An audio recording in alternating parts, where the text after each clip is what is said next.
protect the land. Fala galera, beleza? Aqui é o Júlio Souza e hoje eu tô aqui para trazer para vocês uma entrevista bem recente do System of a Down, falando sobre os dois lançamentos deles após 15 anos sem lançar nada inédito. Então eu que sou fã fiquei muito feliz com essa notícia, e já lançaram 2 clipes também, junto com singles, né? E eles falam também sobre a guerra que está acontecendo no país natal deles, que eles precisavam se unir para fazer alguma coisa. Então eu espero que vocês curtam muito essa entrevista, essa legenda que a gente fez. E curtam o vídeo, deem um joinha no canal, que isso ajuda a fortalecer a gente a continuar fazendo conteúdo para vocês sobre música, entrevistas, legendas e sobre canto também, tá bom? Fiquem agora com a entrevista. Valeu!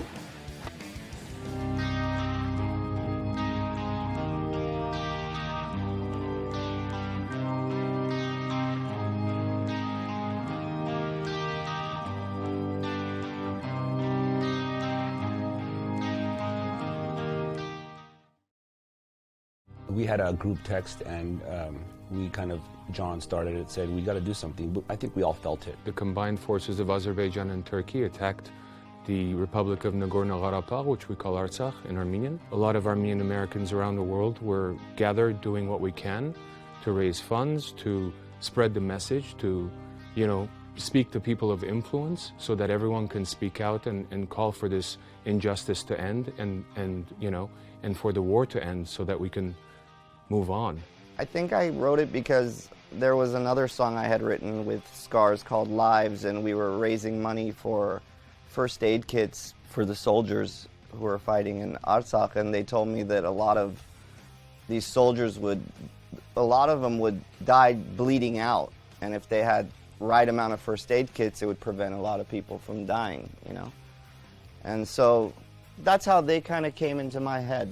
They were on my mind, and I wrote a song that gave them respect at the end of the day, and feel like, hopefully, like a morale booster. We're kind of sitting there on that island, this landlocked island, and defending our homeland, right? So we're doing it in our way today. And what we're hoping is that what happened in 1915 and what's happened so many times in history doesn't repeat itself, and that the world acts quickly and is responsive and doesn't just ignore it because it's not a financial gain for them. This is a moral issue. It's a humanitarian issue, and it should be broached that way. It's an injustice that we want people to pay attention to, and that's why we're doing this, and so that they can in turn inform their own government bodies who can respond properly.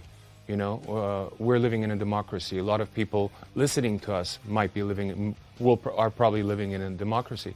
And if their voice gets loud, their governments will have to respond. And this is like John said, it's an issue, it's a moral issue, it's a humanitarian issue, and this war is being conducted on purpose during COVID. Who attacks a country during COVID? The only information I'm able to get is through people I know over there or through Instagram and Twitter.